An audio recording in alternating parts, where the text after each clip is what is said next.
Greetings, my beautiful kings and queens of you stopping by. Welcome back to my channel. This is Sis Kathy Vet coming to you with another Country Wayne skit from these Country Wayne streets. Let's get into it. Greetings, family, and happy Friday. How are we doing? Well, we almost at the tail end. We almost at the finish line of this week. I hope you had a great week. I hope it was a productive week. I hope it was a blessed week. And I hope you're getting ready to have an amazing weekend. Okay, family, we just gonna hop right in here. I'm gonna waste no time. Bethany asked her dad why she didn't stop her from eating when she was younger. Now there were two videos, well, three, I didn't review, but I'm just gonna recap real quick because this is something that was said between Larry and Bethany in the past that I had did a review on, and that's the discussion on her weight. She acts in light of, the argument that her and Shara had going back and forth, and the insults, and what her cousin was talking to her about. She's feeling down on herself again because of her weight, and she asked Larry, to be honest, does she think she's fat? And he said, I got to be honest. Really, Larry's at the point where he feels, he's really fed up. He's not trying to really spare her feelings like that because he's really losing interest.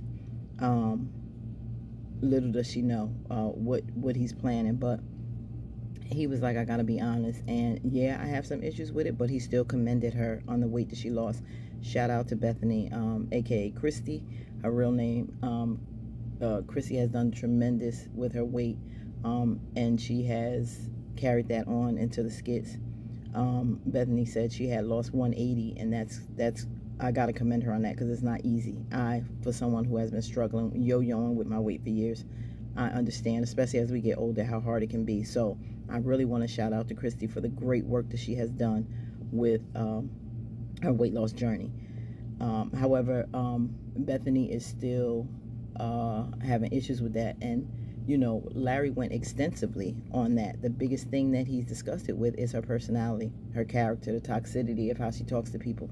That's the most ugliest thing. Her internal issues is her outside issues. But he said he had to be honest. But when it all boils down to it, he said, doesn't matter what I say, what Shara says.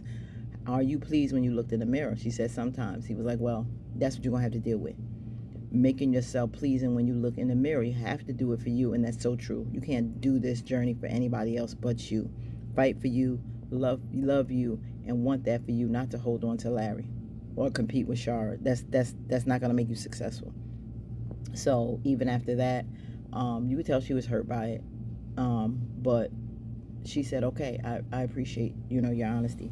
And then she was trying to get a late night snack, and she was struggling between some pork dumplings and finding out what the calories was in that, and it was frustrating her. Then she wanted to eat some leftovers out the fridge, and I just wanted to applaud her for fighting it and putting it in the garbage, because it is a struggle. It is a huge struggle, and all jokes aside or whatever, for Bethany, the character, it's weight loss is a serious issue. It's a serious issue in America.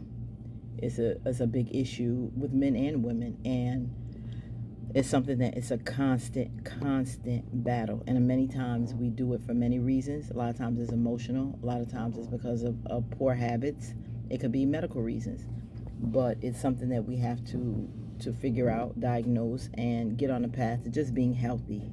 It's not about being skinny. It's not about being, competing with anyone else and how they look. It's about being healthy. Because what I'm blessed with, that people who may see me and my size, because I'm a thicker size woman, plus size as society puts it, but I strive to be healthy. I strive to, even though I'm larger, try to be on top of certain things that I eat and be a little bit mindful. Have I been an emotional eater in the past? Most definitely, and that's not good. But what's surprising to me a lot of times, but I'm blessed, and maybe shocking to others, is that when I've been blessed to not ever have diabetes. When I go to the doctor, or I have a full, outside of continuing to let the weight drop and the scale and the pounds go down, but I also want to build muscle mass and get stronger and healthier. But my toxology reports and my blood work is always great, and I'm just grateful for that. So I just got to continue to push when it comes to just getting those numbers on the scale right, and just getting more fit and lean and happier for me. So just want to say that about Bethany. Just keep pushing, but you got to do it for you. So now she's talking to her dad, I guess, about her past and how the habit started and why he didn't do something about that. So let's get into it. Oh, no thanks. How are you enjoying your day off? I'm good. I'm glad you got Charlotte there. She's doing a great job. Yeah. Is she? Yeah. Well, that's good. How are you? Well, to be honest, Dad, I could be a lot better. You know, had a lot weighing on my mind this last year or so, but really this last few days, it's been hard. I'm glad we're getting to have some coffee, but I don't know. I guess when I was a kid, why was it that you and Mom never stopped me when I would go too far with certain things? Like what? Like when I would run my mouth. You know, you would tell me no, but then you would let me go and continue on. And that's been a problem my entire life, and I get that now. But my food especially, you know, I'm sitting here eating a scone, and I know that I've been trying to be on a diet and lose weight. When I was a kid, you know, you made me clean my plate, but then as I got older, you know, I was already in that mindset of like, oh, well, this tastes really good, so I'm going to continue to eat all my food, even if I really didn't need to, and you never really stopped me. And so I've continued. That's something when we look back at when we were young and the habits that our parents did, because I know my mom had to sit there until the plate was clean. And that mindset will trickle on as we get older. I got to eat it until my plate is clean. Even if I'm full, I got to finish it. A lot of these things are imparted in us from childhood, more than likely continue from when our parents were children, and they had to go through the same thing. And it's a revolving door to poor eating habits that started when we were young.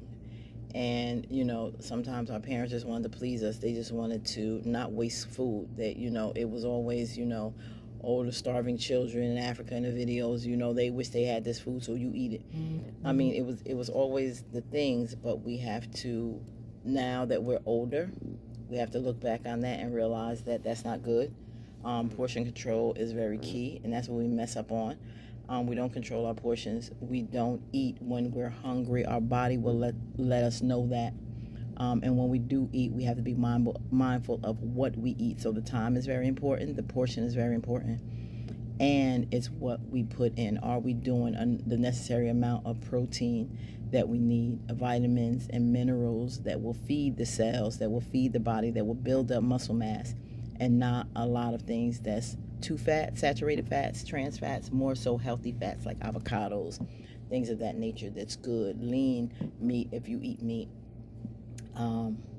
And those types of things to really build. And I realized before I was scared because I thought I was going to bulk up or get too big from too much protein, especially with meat. Then I found that as I get older, no, I'm lacking in protein. I need to build up more protein, especially if I work out.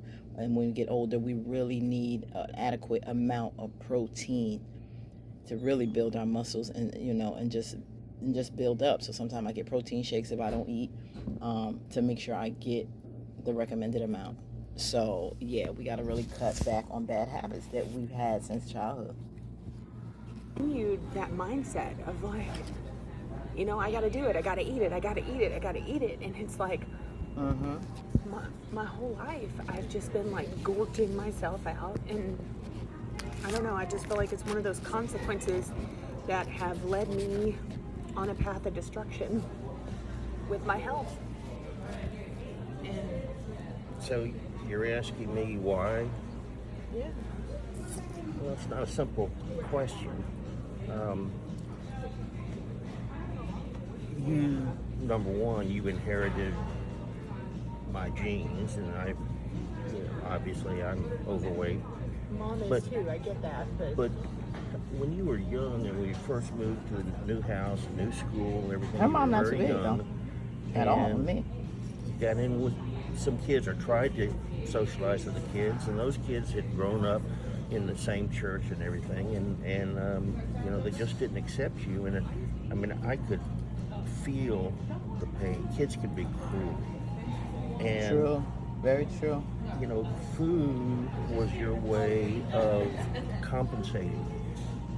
And I was afraid actually to get on you too much about that because of everything else. I mean, So when instead of telling me no, you just said, "Oh well, maybe she'll grow out of it," and you just No. let me just kind of. that's not it at all. It was I didn't want to have more of an emotional impact on you. You came about at a time when kids got into drugs, when kids. But this has been my drug, Dad, and that's my Yeah, whole Right, point. It's been my right. drug. It was Food your is a company. drug. You remember when you were real young, we sent you to a psychologist, and you know, when we would say something to you, it was just like your whole world would just crumble. And it was hard. It was hard for me. It was hard for your mother. Every time we saw you come home from school and didn't have many friends, I mean, it was like the hurt was palpable. I mean, it just. And it's harder now. Well- It's harder now because now every time I go anywhere, any kind of stress that hits me, I just want to. I want to make healthy food for the family to try and help me, and they hate it. I want to try and get along with everyone, and they hate me. So then the only thing that I know to do is eat something that makes me feel better, and I can't do that. But see, I think a lot of Bethany, a lot of the pain she carried, and a lot of the torment that was done towards her when she was young, as she's gotten older, she brings that torment to other people. And it's probably those that tormented her as a child and had her on this path of self-destruction and, you know, beat up her self-esteem looked like us. They were black people who hurt her probably, and that may be the case as to why now she's so toxic towards people that look like us in the black community, because it's now that she's older, she can lash back out at them because she feels she's older, more powerful, and in a position to put them down the way she was put down, because it was a traumatic time for her. And now, because in her mindset, it's almost like, I didn't do anything wrong. It's them. I'm the victim. They attacked me, but she has been the victim so much in her younger life that now she still plays the victim, even though she's being nasty and rude, and she realizes that because she told him also with her mouth, why didn't they stop her? But in a way to aid her and not bring any more problems, they just let her go, and now it helped to create this monster we see today. But I think that's the tragedy of it all. Either you're going to try to fight and be what others wasn't that caused you pain, or you turn out to be them just like those that caused you the pain. And that's what Bethany ended up doing, being that with doing to people what was done to her. And now, you know, she comes out looking like this awful, horrible person, and she cannot see it, and always think that people are victimizing her, but she's the victimizer. And I think that's a big issue with Bethany. Because everybody looks at me in disgust. But I had, we had a Hobson's choice. You know, I don't know what we did was right or wrong. I mean, we did what we felt like we had to do, but it was for your emotional stability. So you remember your mother's mother. Every time she'd come in, she would say something about your weight, and it just tore you to pieces. Yeah, I remember. Believe me, she used to pinch my sides and stuff, and pinch my arms, you know, and tell me, when are you going to lose that baby fat? And I was like 16, and it was like. And that's what I didn't want. I mean, I was so afraid of adding to the destruction But then that you maybe. let me go get donuts every weekend, and then, you know. I knew it was your emotional support. I know. And you know, if I did it wrong, I did it wrong. I guess I would. Yeah, maybe so. I don't know. Maybe you could take that from me. Take this too. But then it comes a time, Bethany, you realize what happened. And, you know, being a parent doesn't come with a manual. You do what you think is right at the time. I did things I thought was right at the time with my children, and looking back, I realized it was wrong, and I made poor decisions, but what can you do? it's like trial and error, but you could try to make up for it as best you can, but you can't beat up yourself forever. Your parents knew what they thought they could. They saw the pain in you and they just didn't want to add to it. And that's a struggle, but after a while, when you get older, you have to realize right from wrong. And you got to realize that you just don't treat people a certain way because you were treated like that. Easier said than done, because sometimes we do it and don't even realize it, what the root cause came from.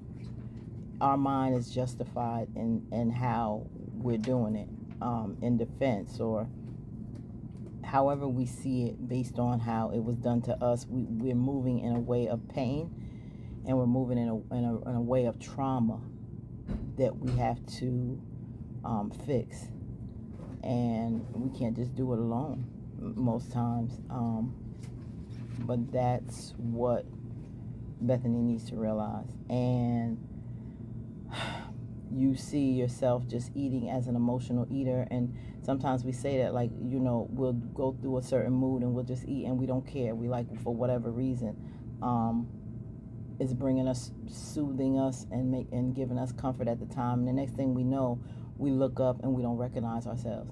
And we got to realize this is damaging, and you got to snap out of it. And we can't always continue for the rest of our lives blaming our parents, because, hey, they make mistakes just like we do, and they're human, and we go through this thing called life, and we make mistakes. It's trial and error with things, and being a parent does not come with a manual. But over time, we got to learn what's the decent thing to do, what's the right thing to do, what's the smart thing to do. There's too much information out here to know you can't keep eating yourself to death. Some people just live to eat instead of eating to live. So this is a great lesson and a discussion, and I hope, like myself, others out there that's struggling with weight all their lives get better, get right on track for you and no one else, and with dedication. And don't beat yourself up, because you mess up, you get back up and you keep pushing. But focus, stay dedicated, stay consistent, and get a support system if you need it, and you can be successful on the war against obesity.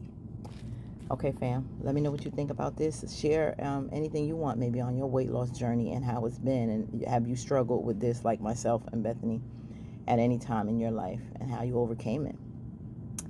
Thanks for joining me, fam, and we're going to get on to the next one. Like, comment, share, subscribe. Peace, and we out.